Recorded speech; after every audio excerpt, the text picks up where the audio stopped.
ইসলাম তামাশার বস্তু নয়। রাসূলুল্লাহ সাল্লাল্লাহু আলাইহি সাল্লামের সুন্নাত বলার পর, নবীর নামে বলার পর যদি কেউ তার ব্যতিক্রম মানসিকতাও রাখে, তার ঈমান থাকে না। বছরের পর বছর বলল আপনাকে, কত বছর ধরে শুনলেন।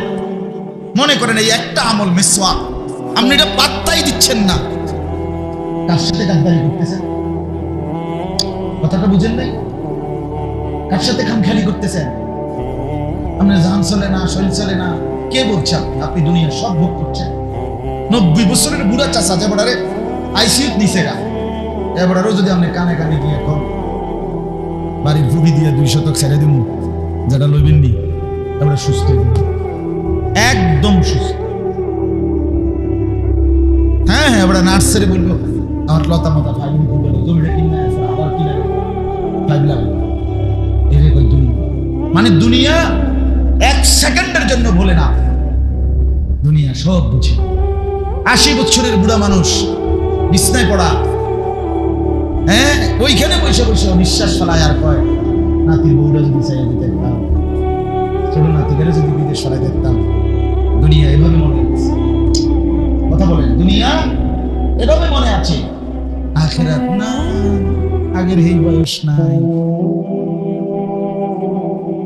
আমরা রেডি হইতো না, এগুলো বললে হবে বাবা? তার মানে মূল বিষয়টা কি? কলিজা ছিঁড়ে দেখেন, আখিরাতটাকে অনেক সাধারণ কিছু মনে করে। এটি যে মুখে কয়, এটি হলো বাটফারি। মূল বিষয় হইলো উনার কলিজার ভিতরে কি নাই? নাই মিয়া। উনার দিল যদি আপনি খুলতেন, উনি দেখতেন, এটাই বুঝতেন, উনি আখিরাতকে কিছুই মনে করেন, কবর পরকালটাকে কোনো বিষয় মনে করে না। এটা কিচ্ছু না, এটা 20-30 মিনিটের বিষয়। হয়তো 2-4টা চাপকোনা আমার থাপ্পড় চাপকোনা দিতেও পারে, বেশি বেশি, তারপরে ছেড়ে দিব। আল্লাহ আমাদেরকে মাফ করে দেয়, আল্লাহ আমাদেরকে মাফ। আখিরাতের ভয় কোরআনুল কারীমের প্রথম যে মুমিনের পরিচয়, একেবারে শুরুতে বাপ, ওই যে আলিফ লাম মিম যালিকাল কিতাবু লা রাইবা ফীহি হুদাল লিল মুত্তাকিন। এই যে প্রথম যেখানে মুমিনের মুত্তাকির পরিচয়, আল্লাহ 6টা পরিচয় বলছে। এই প্রথম পরিচয়ের মধ্যে 6 নম্বরে বলছে মুমিন কাকে বলে, মুত্তাকি কাকে বলে, আল্লাহ ভক্ত কাকে বলে, আল্লাহ ভীরু কাকে বলে। আল্লাহ 6টা পরিচয়ের মধ্যে 6 নম্বরটা বলছে ওয়াবিল আখিরাতি হুম ইউকিনুন। যারা পুরা ইয়াকিন ভাবে আখিরাতকে বিশ্বাস করে তাদেরকে মুত্তাকি বলে, মুমিন। উলাইকা আলা হুদাম মির রাব্বিহিম। আল্লাহ বলেন আর তারাই হলো হেদায়েতের উপরে প্রতিষ্ঠিত, আল্লাহর পক্ষ থেকে হেদায়েত প্রাপ্ত, যার কলিজায় 24 ঘন্টা আখিরাত কি বুঝছেন? আপনি এটা তামাশা মনে করেন। আমি প্রথমেই কথাটা বুঝাই, আপনাদের কাছে অনুরোধ করলাম, এ দয়া করে 1 ঘন্টা 10 ঘন্টার ওয়াজ দিয়া পুরা ইসলাম, 23 বছরের নবীর পুরা ইসলাম বুঝাই দেওয়া সম্ভব না। দেখুন ইনজেকশন, দেখুন গুলি না, আপনার দিল জাগানো ওয়াজের মাকসাদ।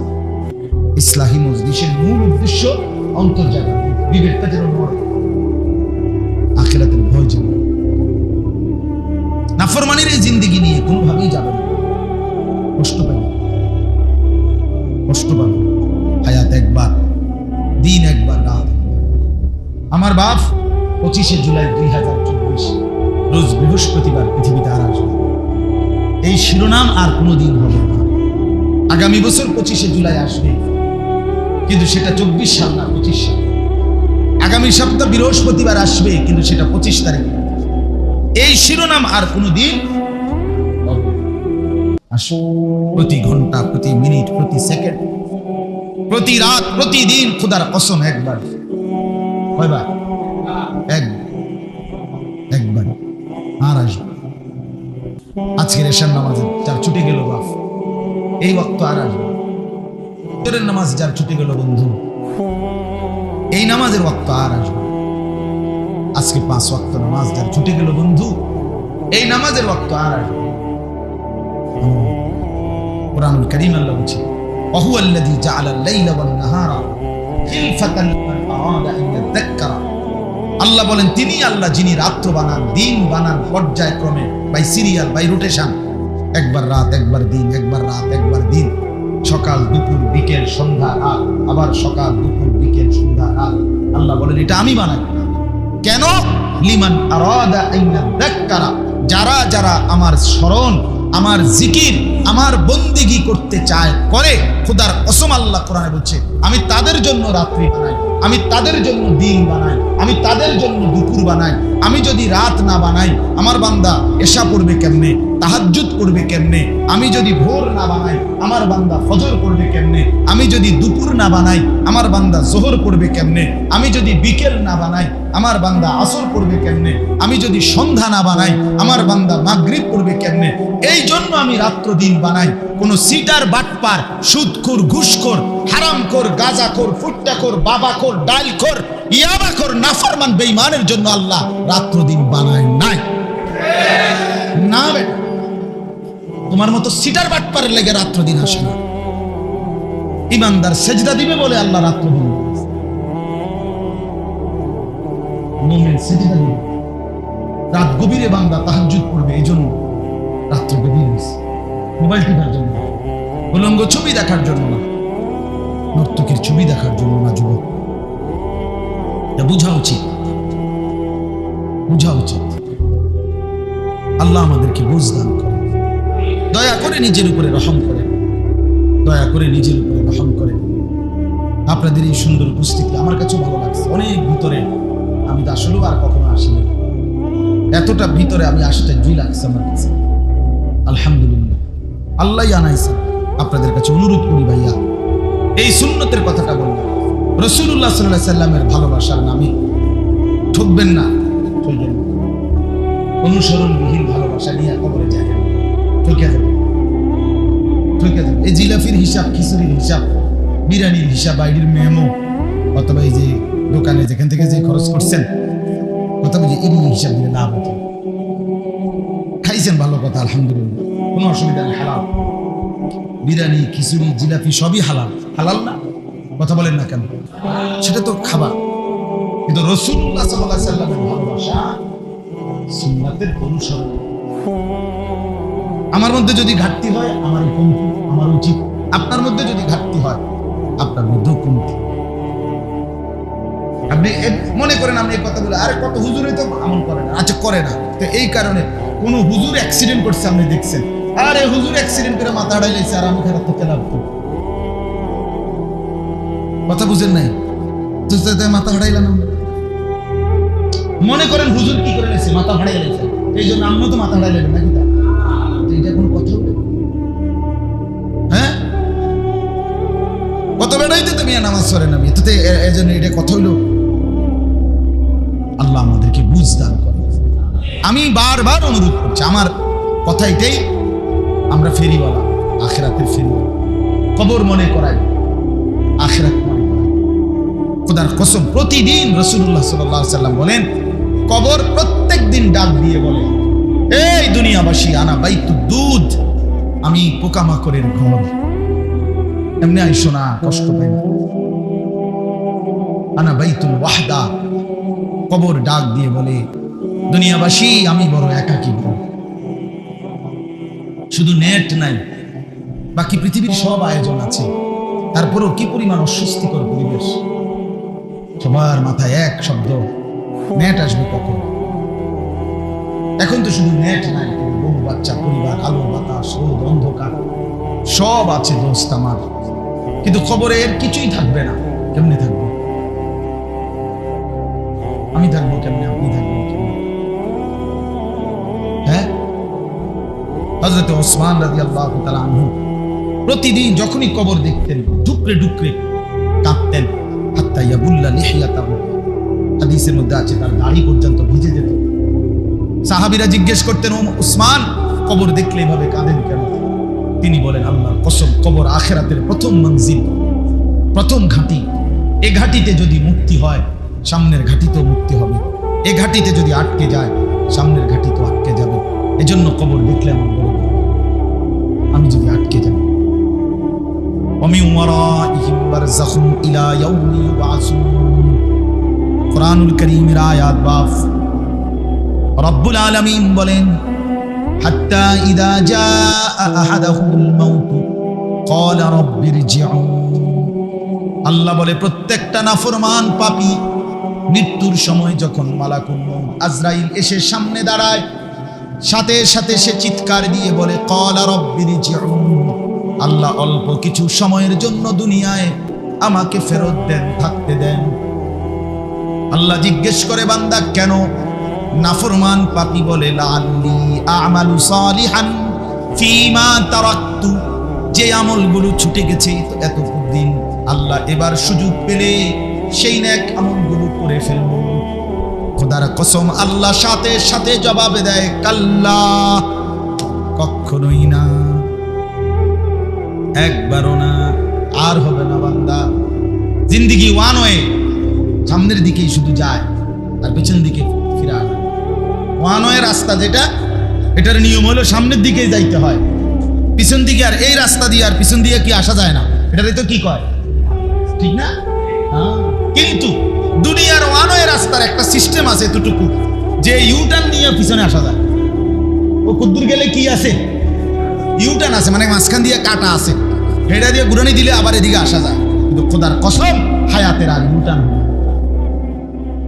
আজকের আসরে আর ইউটার্ন নেওয়া যাবে, আজকের বিকাল, আজকের দুপুরে, এজন্য হায়াতের কি হয় না, ইউটার্ন।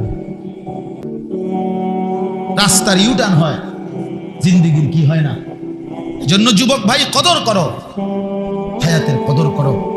নওজোয়ান তুমি ভুল বুঝো না, তোমার গ্রামের 3 জন মুরব্বী দেখা ধোকা খাইও না যে তুমিও বুড়া হবা।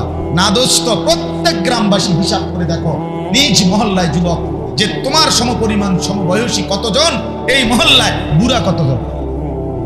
আল্লামা ইবনুল জাওজি বলছেন এটাও যদি কেউ হিসাব করে তাহলে যেই কোনো যুবক বুঝবে যে প্রত্যেক যুগে সর্বকালে সর্বযুগে বয়স্ক মানুষ কম হয়, জওয়ান যুবক কিশোর তরুণ বেশি হয়। বোঝা গেল সব কিশোর তরুণ যুবক বৃদ্ধ পর্যন্ত পৌঁছায় নাই, তো সমান তালে হইতো যদি এই মহল্লায় জওয়ান হই 100 জন, বুড়া হবার কথা 70-80 জন কাছাকাছি থাকা, কিন্তু বুড়া মানুষ আছে 3 জন। এবার আমগো বংশের শেষ চাচা, ঠিক নেই কথাটা? এবার আমগো পুরা পাড়ার মধ্যে এবার আমগো কয় না। এই জন্য ইন্নামাল খায়রু ফিশ শাবাব, মালিক ইবনে দিনার বলছে সমস্ত কল্যাণ যৌবন, সমস্ত খায়ের কখন গড়লেও এখন, নষ্ট করলেও এখন, কামে লাগাইলেও এই হায়াত, নষ্ট করে দিল। কোনোভাবেই যেন প্রতারিত না হই আমরা, যে আমরা একবার বুড়া হব না ভাইয়া, কোনো নিশ্চয়। এই যে কয়েকদিনের যা হইছে, এতে কি নওজোয়ান মারা গেছে? আর মরছেই তো সব নওজোয়ান। নওজোয়ানের রক্তে আমার জমিন ভিজে গেছে, যুবকের রক্তে ভিজে গেছে। দয়া করে আমরা প্রত্যেকেই মুরব্বীদেরকে বলি, চাচা, রাসূলুল্লাহ সাল্লাল্লাহু আলাইহি সাল্লাম, মুসলিম শরীফের হাদিস, আল্লাহ নবী সাল্লাল্লাহু আলাইহি সাল্লামের স্পষ্ট হাদিস, নবীজি বলছেন যাকে আল্লাহ আ'যারাল্লাহু ইলা ইমরিন আখারা উমরাহু হাত্তা বালাগা 60, নবীজি বলছে যাকে আল্লাহ 60 বছর হায়াত দিয়েছে অথচ এরপরও গুনাহ থেকে বাঁচে নাই, জাহান্নাম থেকে মুক্তি নিতে পারে নাই, খোদার কসম নবী বলছে যে আল্লাহ তাআলা তাকে হাসরের ময়দানে দাঁড় করিয়ে কোনো কথা বলার 1 সেকেন্ড কোনো সুযোগ দিবে না, মানে দাঁড় করাইয়া ফিরা দেবে। এটাই হাদিস, মুসলিম শরীফের হাদিস, বুঝেন নাই?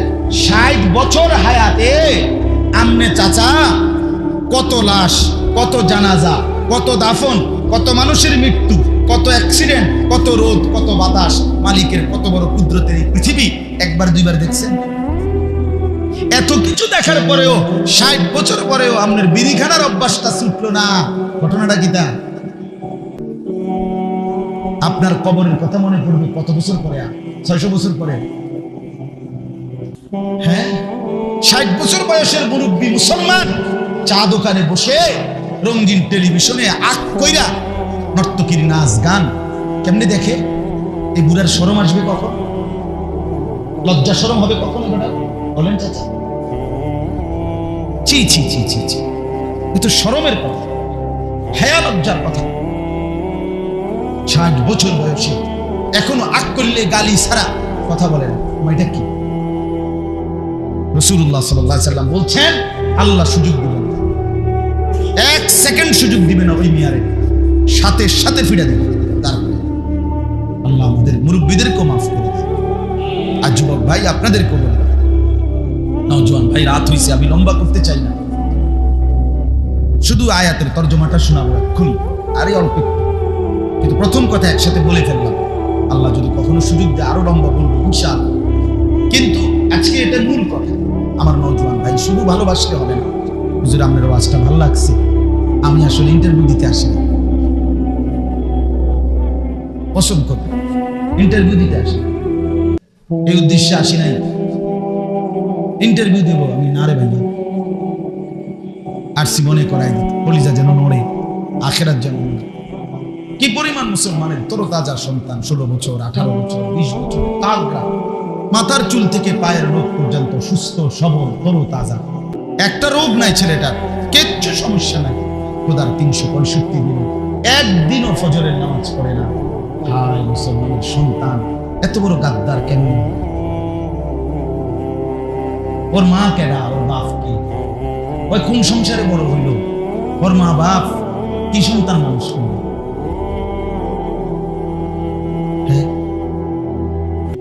বলে রাসূলুল্লাহ সাল্লাল্লাহু আলাইহি ওয়াসাল্লাম রবিউল আউয়াল মাসে নবী ইন্তেকাল করছে, নবীজি জন্মগ্রহণ করছে। এই যেদিন নবী ইন্তেকাল করছে সেদিন ছিল সোমবার, সবাই জানেন না? যেদিন জন্মগ্রহণ করছে সেদিনও সোমবার।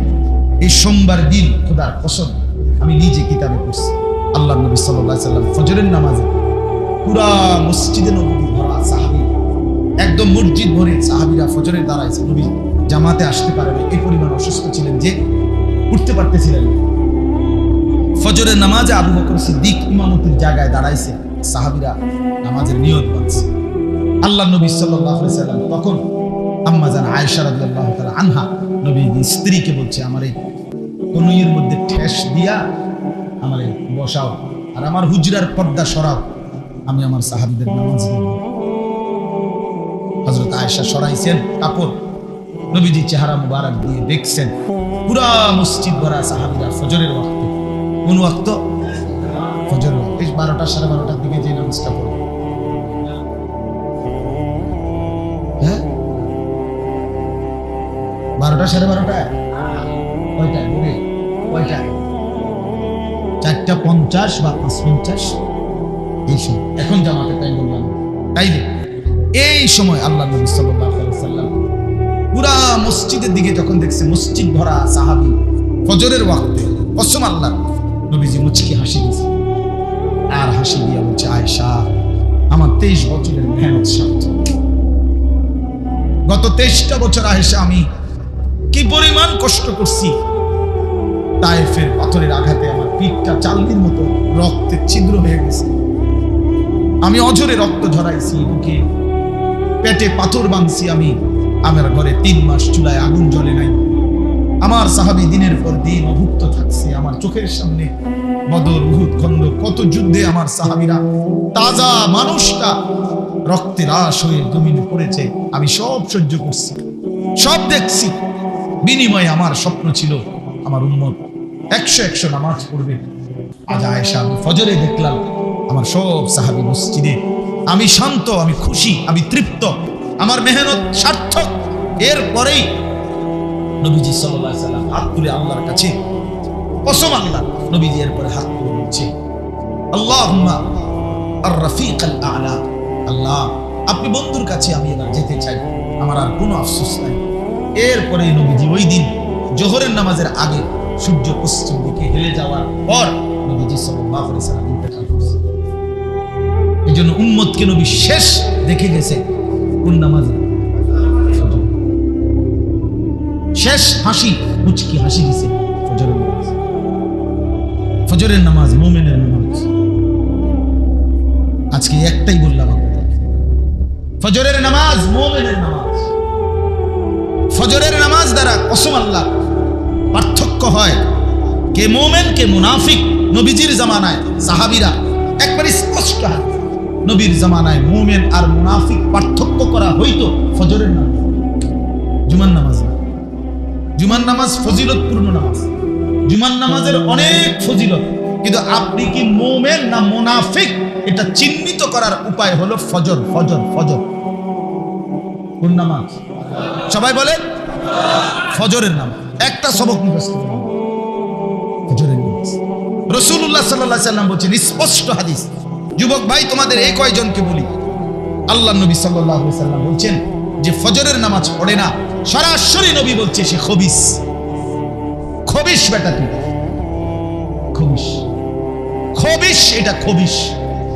আমার মা আজীবন আমরা দেখছি বাসায়, আমি ওই ভাই আমারে আজকে এই কথা মনে করাইছে, আমার মায়ের সেই কথা সে শুনছে কোনো বয়ান। আমার মা আমাকে আজীবন, মা ও স্কুলের যে ঘন্টা ফেড়ে, বেল ফেড়ে না, ঘন্টা দেয় যে এই কাঁসার, এইটা আমার মা আজীবন। আমরা 5 ভাই 3 বোন, সবাই রে মা ফজরের ওয়াক্তে দরজার কাছে গিয়া গিয়া রুমে রুমে গিয়া এইটা দিয়ে আপনি টুন টুন টুন টুন টুন করে ঘন্টা ফিরতেন।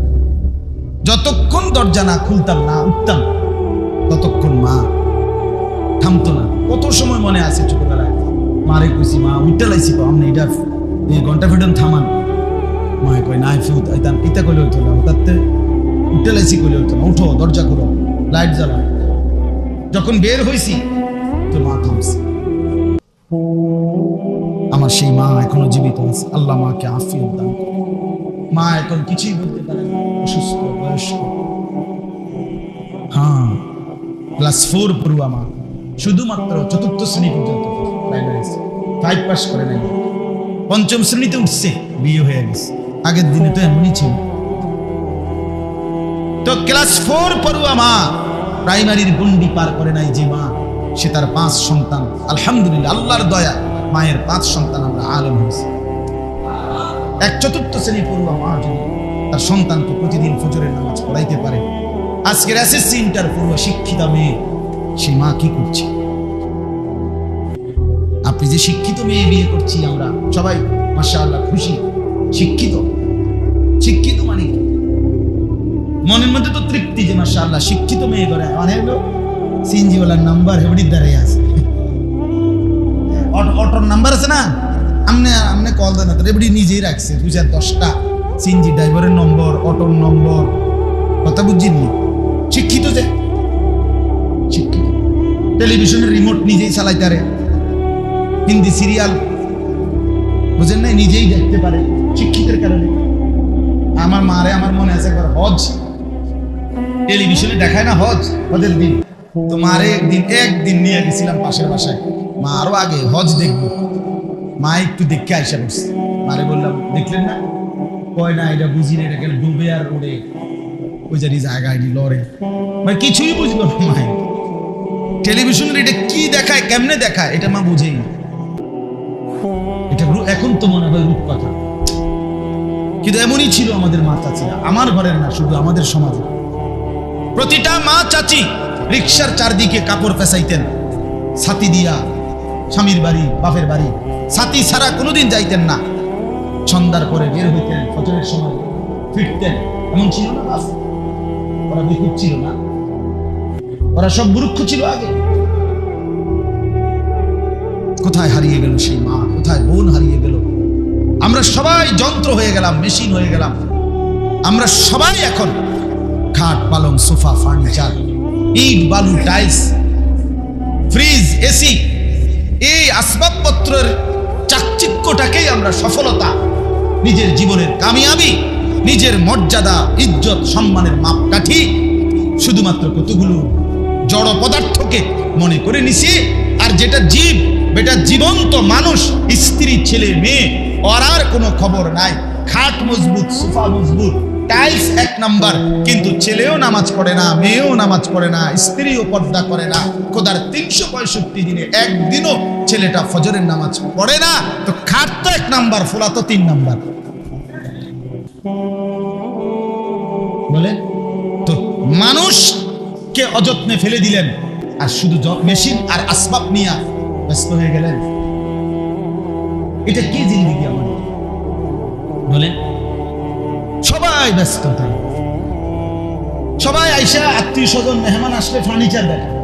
আপনি খেয়াল করে দেখেন, ফার্নিচার দেখায়, মানে সোফা এটা খুব ভালো, কোথেকে আনছেন, কিভাবে? হ্যাঁ, আরে বললেন না আমি একটা সোফা বানাইছি, একদম ধরা খাইছি, মিস্ত্রিটা আমারে যেই একটা ঠকানি ঠকাইছে, এইটার কিচ্ছাই শেষ, আজকে শেষ। এই কাহিনী করে, বিল্ডিং এর কাহিনী, ইটের কাহিনী, বালুয়ে ধরা খাইছে, সিমেন্টের বস্তার ধরা খাইছে, এইডি করে। কি মিথ্যা বললাম? এটি এই কাহিনী, এই ছিল কথা। এক মুসলমান তার মুসলমানের সাথে হিসাব দিবে শুধু এই ইট বালু আর সিমেন্ট। আরে দুনিয়া পুরাটাই তো ঠকা, ঠিক কিনা বলেন না? দুনিয়া পুরাটাই তো তামাশা। আল্লাহ কোরআনে বলছে দুনিয়া